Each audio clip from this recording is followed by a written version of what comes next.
We're about to get into this shortly.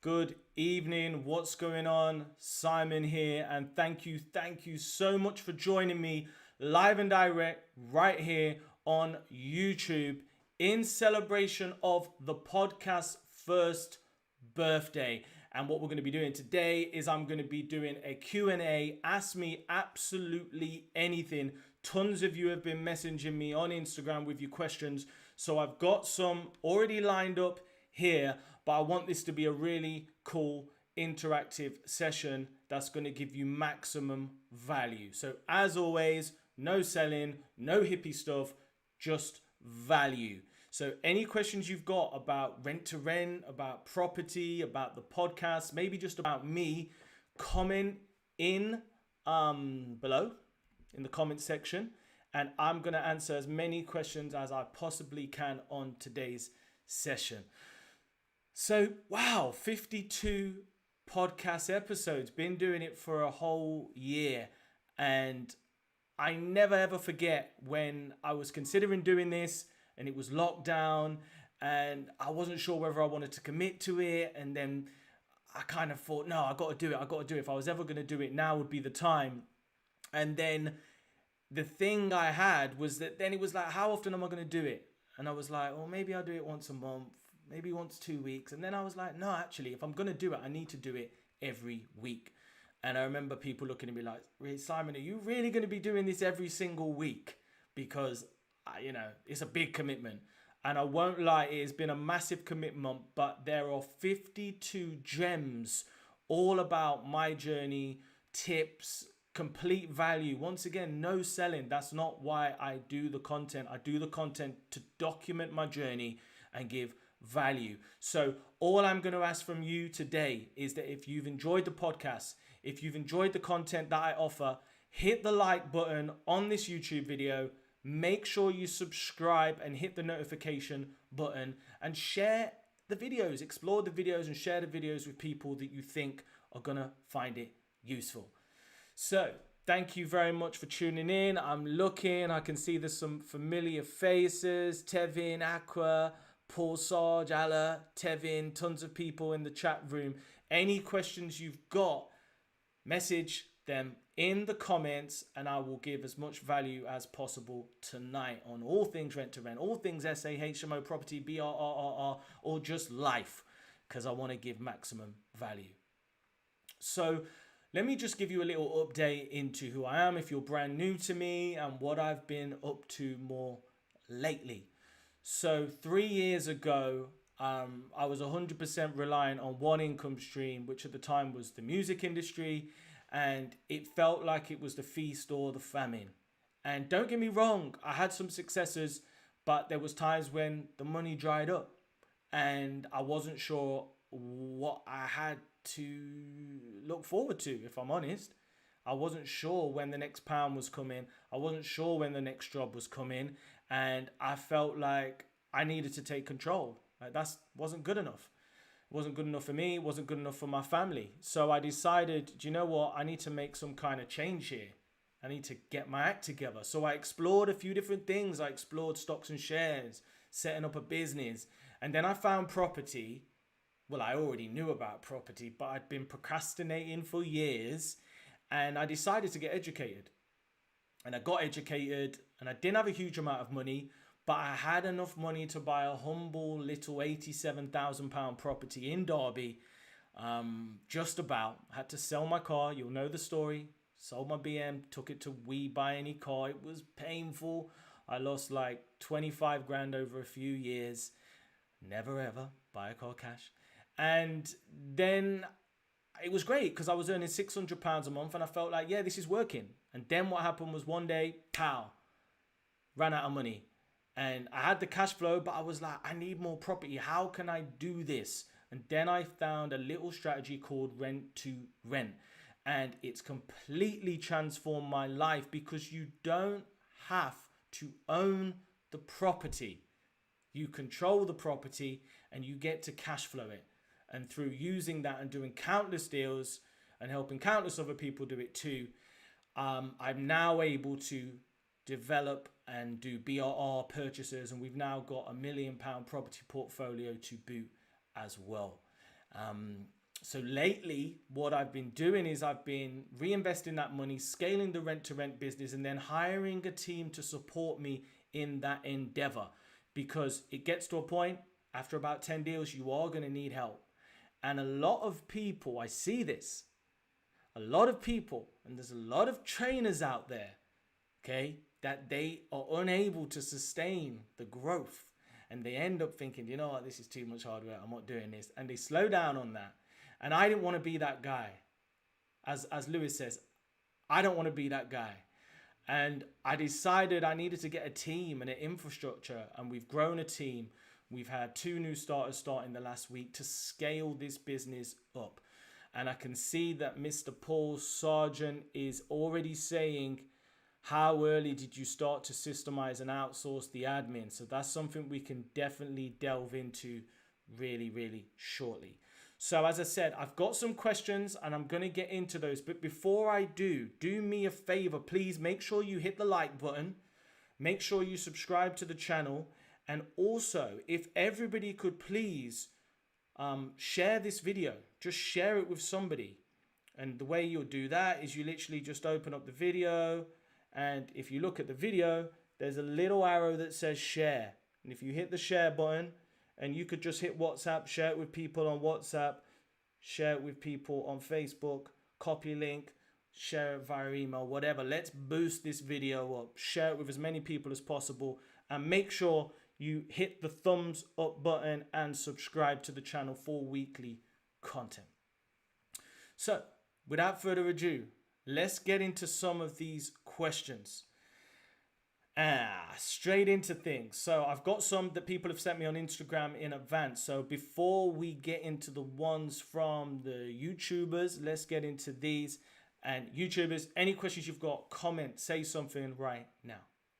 So first things first, Mary says, she's based in Nottingham. She says, isn't rent to rent subletting? And I've actually done a video on this. I think I've done a podcast episode on this as well. Now, look, subletting is not intrinsically illegal. That's the key here. Subletting is only illegal when you do it without the permission of the landlord or on the wrong agreement. So yes, rent to rent is subletting, but it's legal subletting. And if you look at businesses and industries, especially in the commercial world, Subletting is done all the time, all the time. People, take blocks, they put shops in them and they lease buildings, and hotels lease buildings and then have tenants in terms of SA. So this is not new stuff. So in direct answer to your question, Mary, yeah, rent to rent is subletting, but it's illegal subletting. Hope that's helpful. Joyce says, what if the way you've managed to be successful at rent to rent in Derby doesn't work in my area? I get this sometimes. And my answer is always the same. We're doing deals all around the UK. Me personally, I'm doing deals all around the Midlands. I've done rent to rent deals in London, and I've helped tons of my mentees get deals all around, whether it be down south in the likes of London, and even further Eastbourne, down those sides, all the way up to, I'm talking Newcastle and County Durham. So rent to rent works everywhere. The only thing to take into account is if you are in an Article 4 area, you may need to be creative. You may need to focus on maybe SA, or you may need to get existing HMOs, etc. But it absolutely is definitely possible. And I could see Linda Vicker. I'm just going to switch up between because I don't want to leave you YouTubers out there. Linda Vicker on YouTube says, do you need a license from your local authority to do rent to SA? No, Linda, you currently do not. Please speak to your particular local council because I'm sure everyone's different, but typically you don't. In fact, serviced accommodation is currently a under-regulated strategy, which may change in the future, but right now it's free. It's a free reign. There's some essential things you need to do, but you don't need to worry about anything like that. So Linda, I hope that's useful. Linda, where are you based? Have you got your first deal? Comment and let me know what's what. I can see there's a few more questions on YouTube pulling up, but I'll go to Instagram quickly and answer a couple more. Let's have a look. Jason says, how do you work out expenses in a HMO? That's a great question. Typically, Jason, what I would do is I would take £100 per person per month. So if that's a 5-bed HMO, I would take into account £500 expenses. I would then obviously deduct the guaranteed rent. And if you've listened to my material before, you'll know I want to earn 1.5 times the average room rent. So to give you an example, £500 times 5 rooms would be £2,500. Pay yourself first always. So 500 times 1.5 is 750. That gives me 750 left. £100 per person per month for bills. That gives me £500, which gives me a total of £1,250 that I can pay the landlord. And my personal opinion is that I like to account for voids and maintenance and stuff within my profit margin, because otherwise it gets a little bit hard to manage. It can get a little bit hard to manage, all right? So don't obsess about the costs. Just do the guaranteed rent, do £100 per person per month on HMO. For all you SAers out there, in terms of serviced accommodation, it's a little bit different. But even in SA, I like to do around, a good average is around £400 for your base utility cost on a 2, 3, 4 bed, 5 bed maybe. And then what you'll want to do is you'll want to add the cleaning rate to your nightly rate. Okay, because otherwise it's impossible to know how many stays you're going to get, and therefore it's impossible to calculate your cleaning costs. So add the cleaning cost to your nightly rate. If you're charging £100, add it on to that, and then you may need to take into consideration agencies. You may need to take into consideration agency commissions and stuff. So great, thanks very much for that. Really, really good question. So let's have a little break from the questions and take a second, because I thought what would be really cool would be to review some of my favorite podcast episodes in the first year. Let me take a sip of water. And if you're just arrived, welcome to this special Q&A in celebration of the first podcast, the first birthday of the podcast, sorry. Cool. And let me know what you think to my yellow wall. Let me know. Comment below. Let me know what you think to it.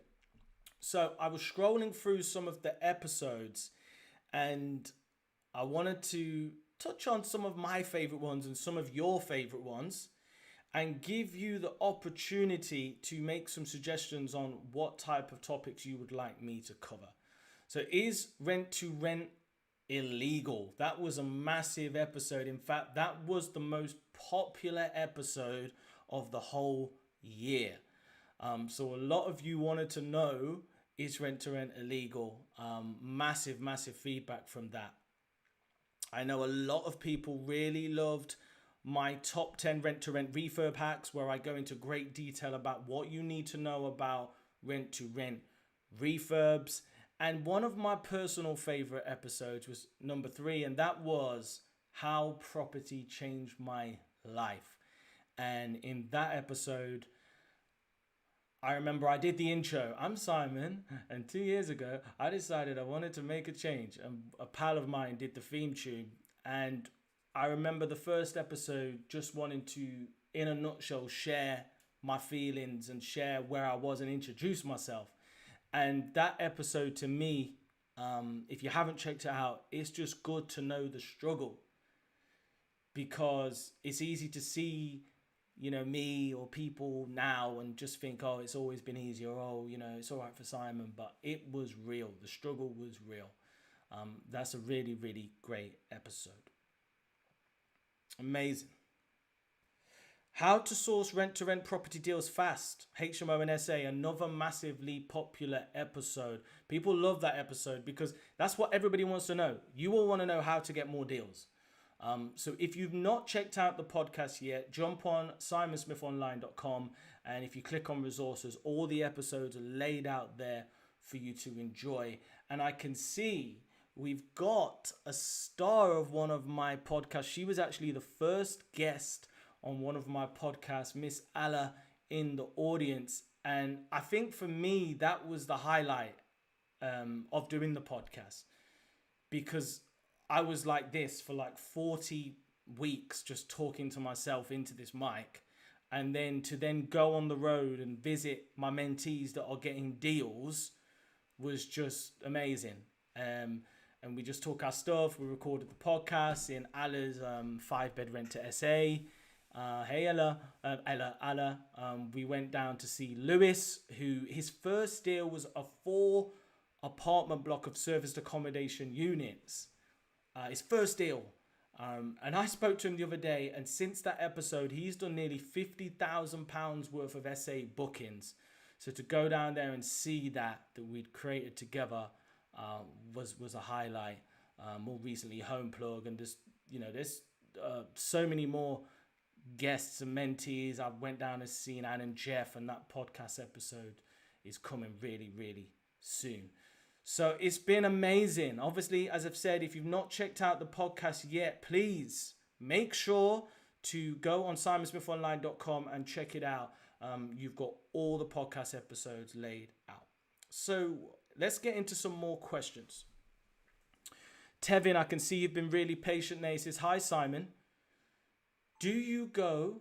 Tevin, yeah. Tevin says, hi, Simon. Do you go direct to landlord when you see properties that you like listed with estate agents? If so, how do you go about contacting the landlord? And that's a great question. Thank you, Tevin. And there's a couple of different approaches to this. The first one is, if a letting agent wants to work with us, likes what we do, and is open to it, then I'm more than happy to work with the agent, to pay them their dues, to share the cash flow, so to speak, and to create a mutual relationship. And the main reason is because I know that if they've given me one deal and it goes well, they'll give me more. And I've got agencies that have given me deal after deal after deal. Tevin, let me ask you a question. Are you in a situation where you're confident that you are going to be able to act as a personal guarantor for your deals with agents, because you will need to pass their affordability checks on a personal level until your business is established. And what that means is, if you go for a property that's £1,000 a month, you will need to prove income of £36,000 per year for them to accept you as a guarantor, and you will need to be a guarantor. So if maybe you can't get a personal guarantor, or if maybe an agent is not open to you, you've called them a few times and they're not interested, then yeah, it could be a good route for you to go direct to vendor. And the way to do that is usually through land registry and sending letters, or hitting them up on social media, or going down and dropping a note, knocking on doors and trying to meet people.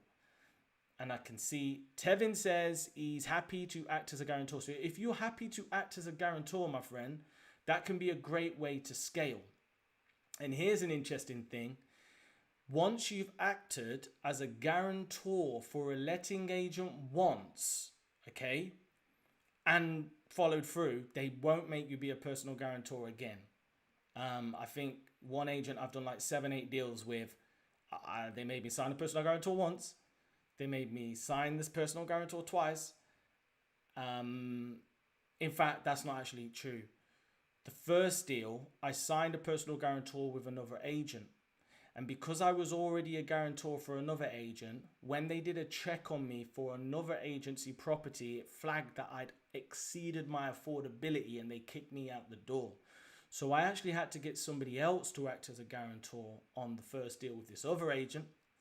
The one after that, they accepted me.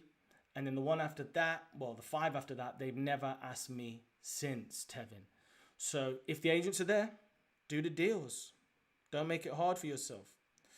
So let me have a little look. I can see there's more questions coming in. Hey, let me answer Alice's question. Do you run your rent to HMO and rent to SA under 2 separate companies? Great question. I don't. However, it has been something I've considered, because rent to HMO income, being residential income, is not VATable, whereas serviced accommodation income is. And it can sometimes make the accountancy a bit of a minefield. So my advice is perhaps start in one company for ease and simplicity. But as you expand, it might be worth talking to your accountant on that.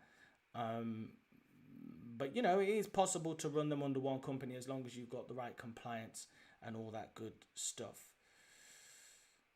Fantastic. So let me just reset the session. If you've just tuned in, welcome to the podcast first birthday special Q&A. Thank you so much for joining me. I appreciate you very, very much. If you've not already, please make sure that you like this video. I can see there's loads more people in the video than likes. So smash that like button now. I'm just refreshing on my computer. Smash that like button right now so I know that you're finding this information useful and you're appreciating this session. And also, if you could make sure that you subscribe to the channel. If you've not already, I noticed that there's a lot more people watching the videos than are currently subscribed to the channel. So make sure you subscribe, because then every time I drop a video, you'll get it. And you want to also hit the bell, the little notification bell, so that you get a notification when I drop the material. So you're the first to see it. You want to get these gems first before somebody else does, so you can act on them and get your journey going. City Beat says, hey Simon, what's going on? Sounds like you're into music. What's good with that? And I've also got Good Sounds 13. He says, do your thing, Simon. Where you tuned in from, man? What's going on? It sounds like you're in music, like me. Are you trying to get into property? Are you trying to get into rent to rent? Ask me questions. Let me know how I can serve you. I really want to help out. And I can see a couple more questions have popped up on Instagram. So let's jump into some of those. Let's get it right. Let's have a look. Trisha, how can I improve the way my HMOs look? That's a good question, Trisha.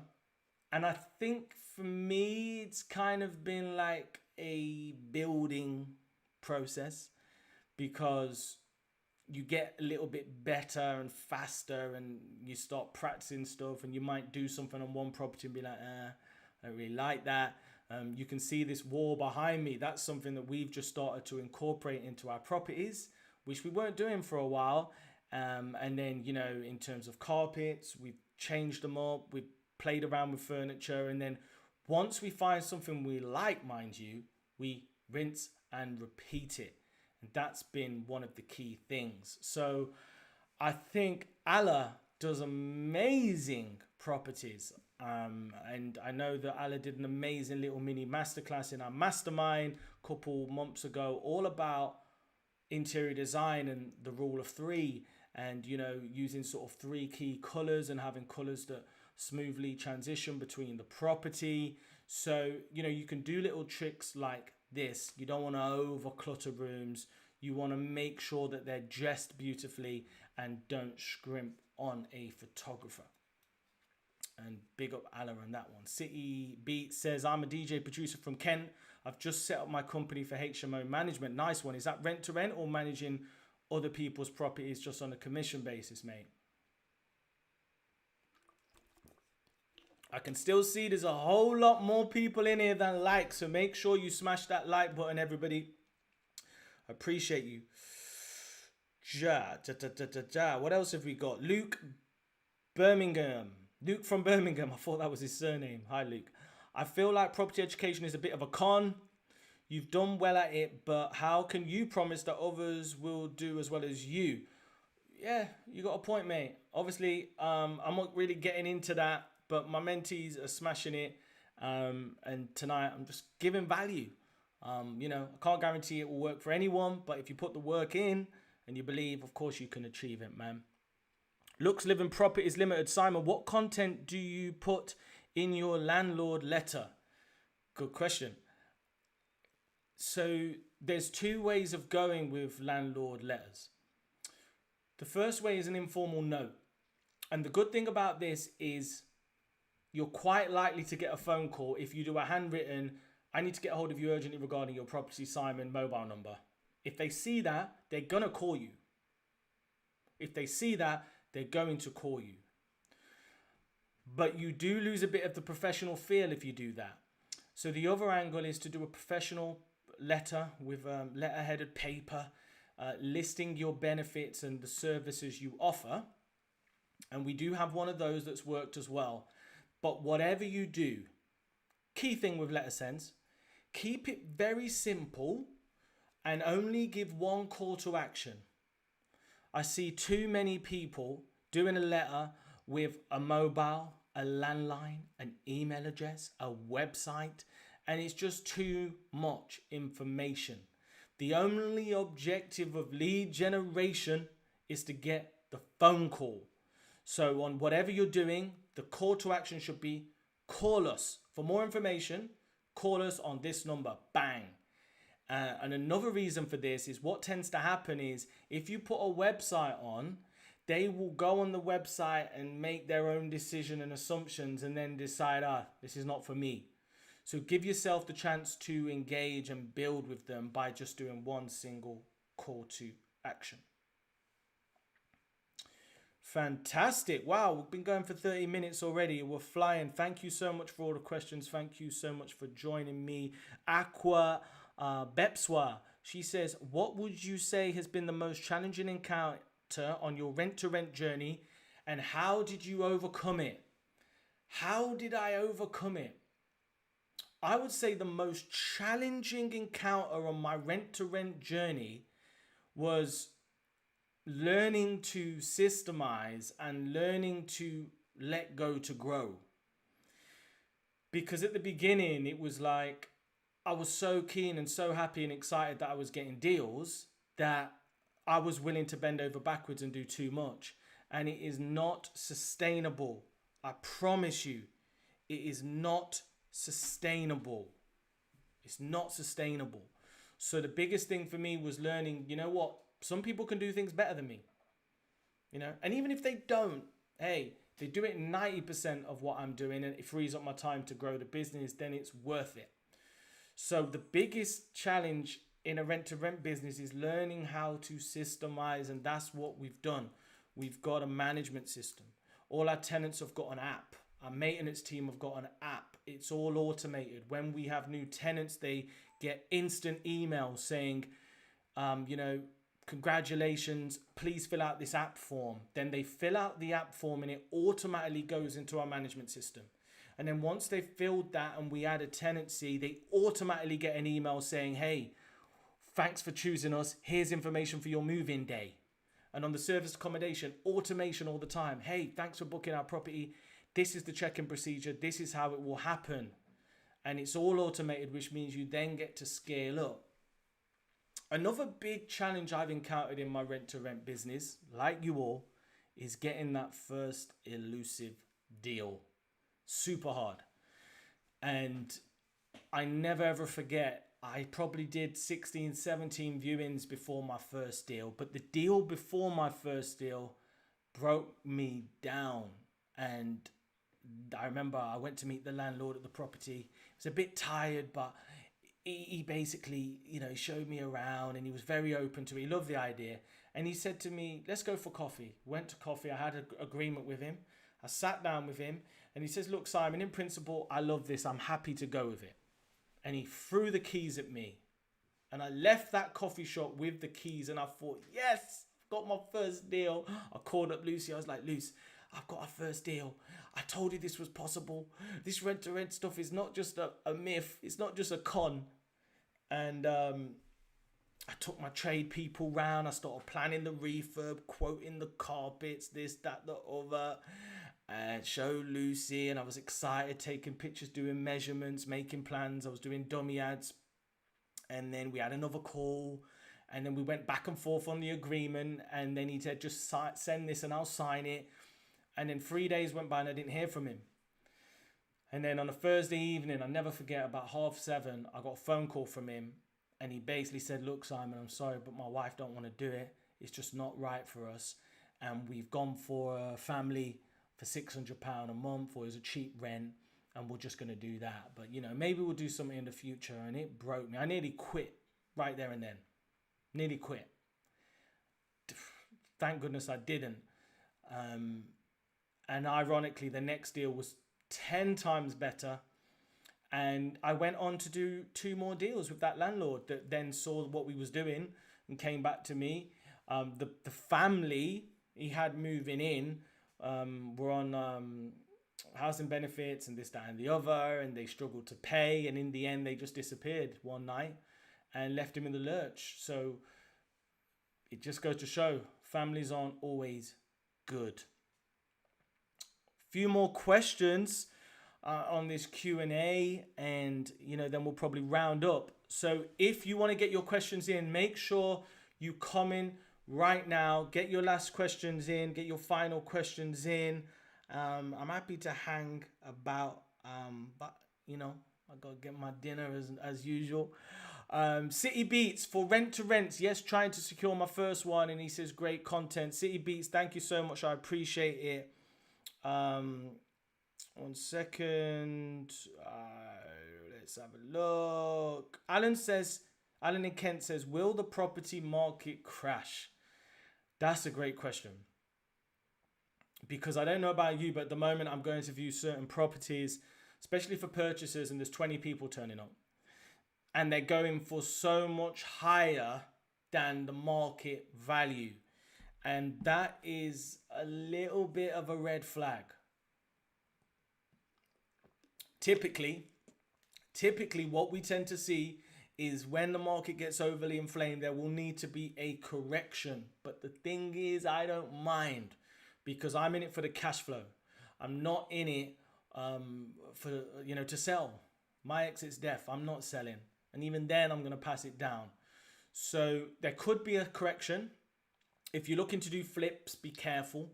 If you're looking to do BRRs, be careful and make sure you're buying at the right price. That's key. As long as you buy at the right price, that gives you that window, you should be good. We're only going to see a 5, 10, 15% correction, I would presume, not financial advice. But for me, I'm just cracking on, and The great thing about rent to rent, as you know, is that we don't buy the property. So we don't care about the value, we care about the cash flow. And that's absolutely key. So I just wanted to, still a lot of questions coming in, but let's just do a little pause and talk about what I've been up to lately.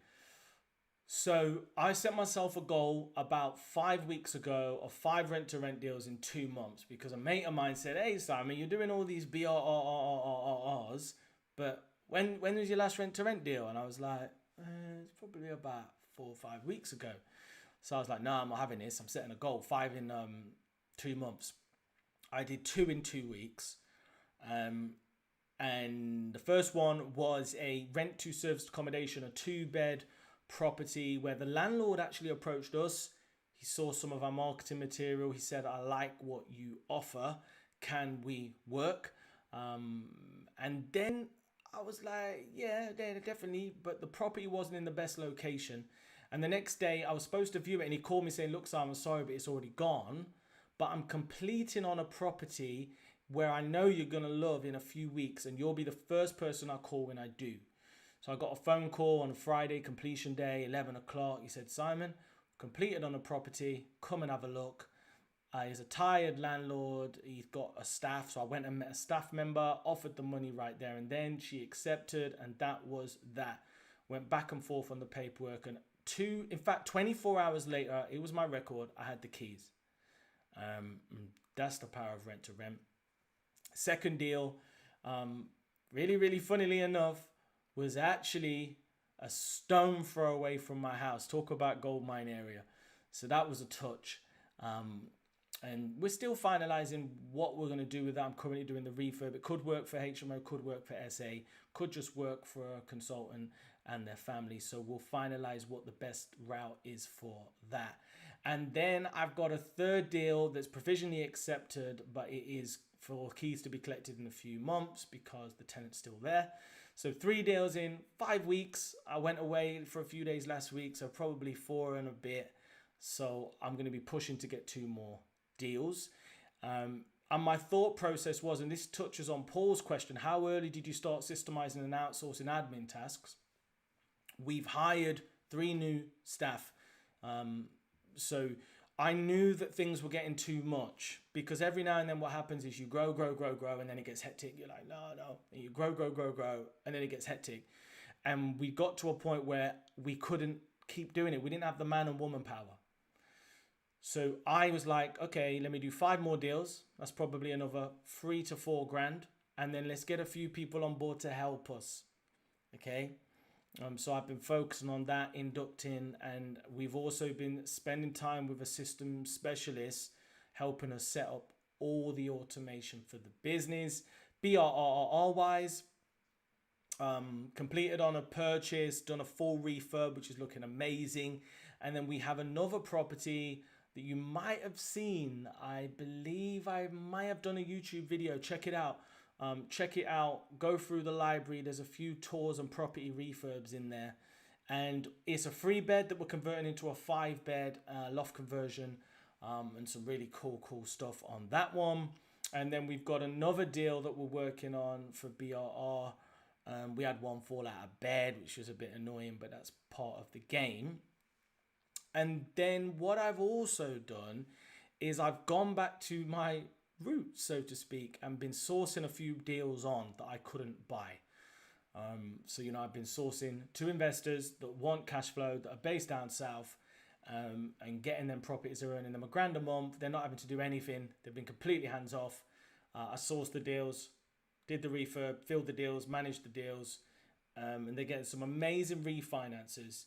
And there's a video on the YouTube about how I made £20,000 doing 2 of those. Go check it out. So that's basically what I've been up to. Any questions on that, feel free to post them in.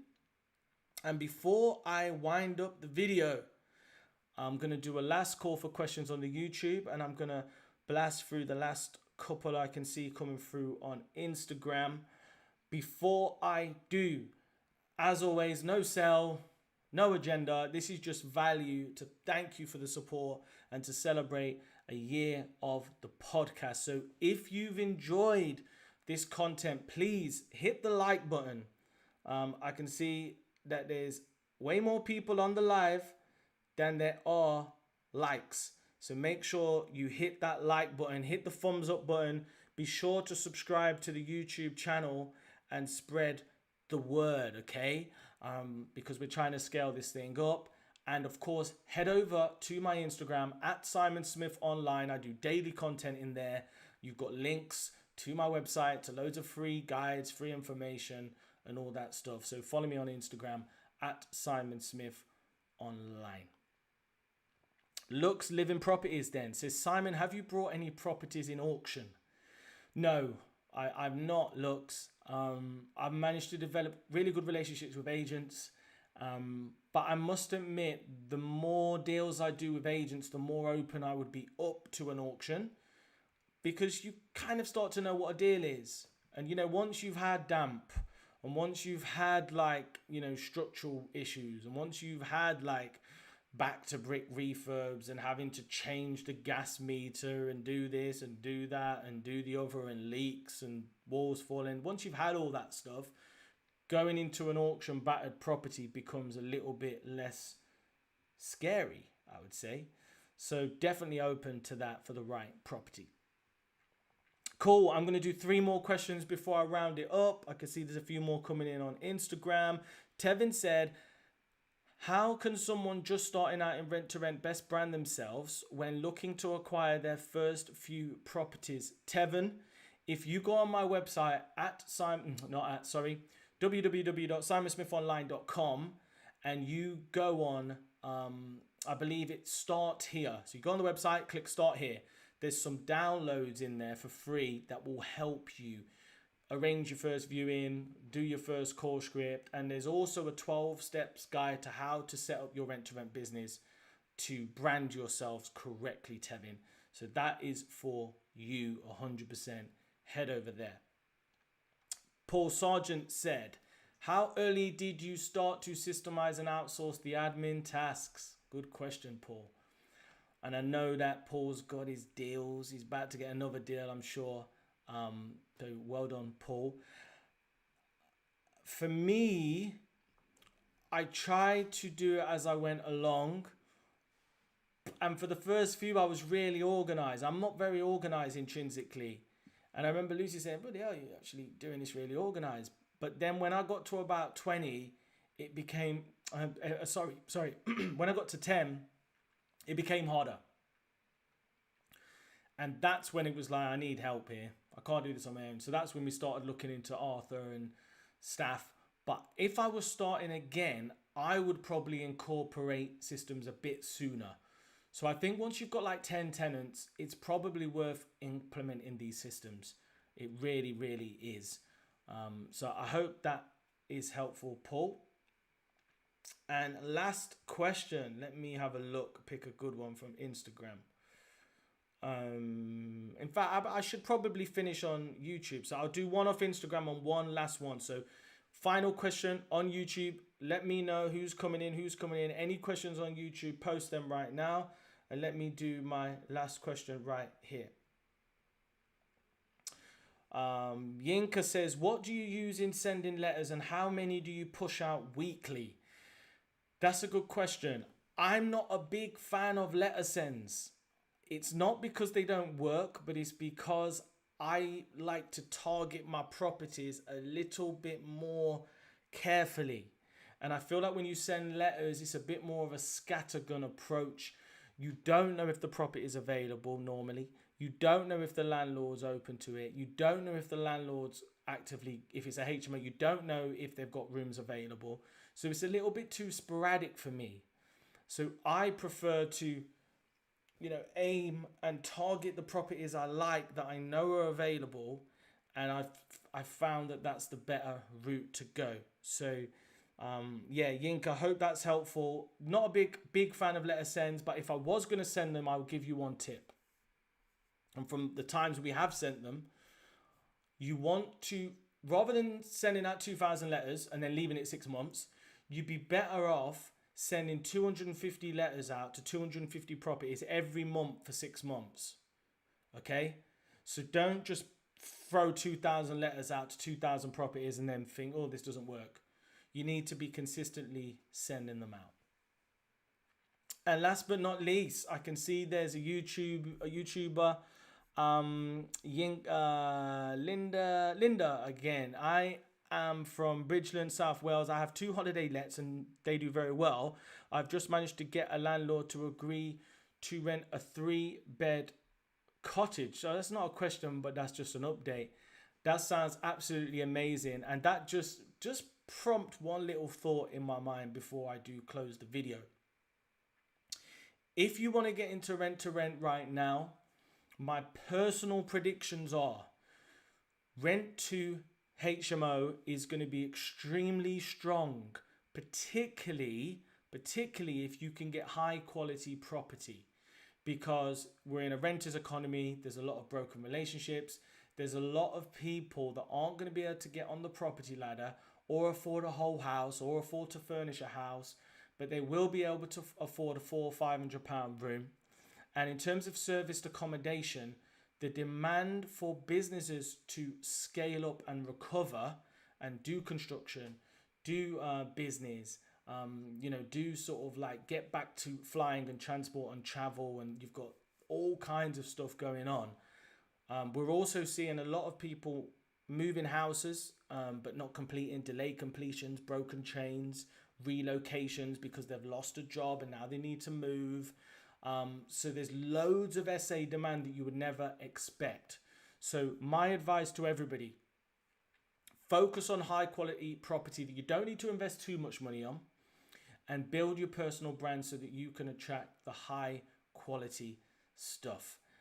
That's what I'll be doing. And if you want to see that, you know what to do. Make sure you subscribe to this YouTube channel. We're going to be dropping constant content. I actually shot 5 videos today.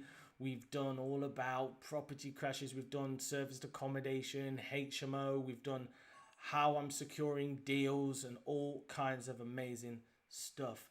So thank you so much for tuning in. If you've not already checked out the podcast and you just found me on YouTube, go over there. Get on Simon Smith Online, check it out. There's some amazing content. 52 episodes of free info. And as I said, no selling, just value. Make sure you comment below, like this video, and I'll speak to you all very soon. Thanks a lot.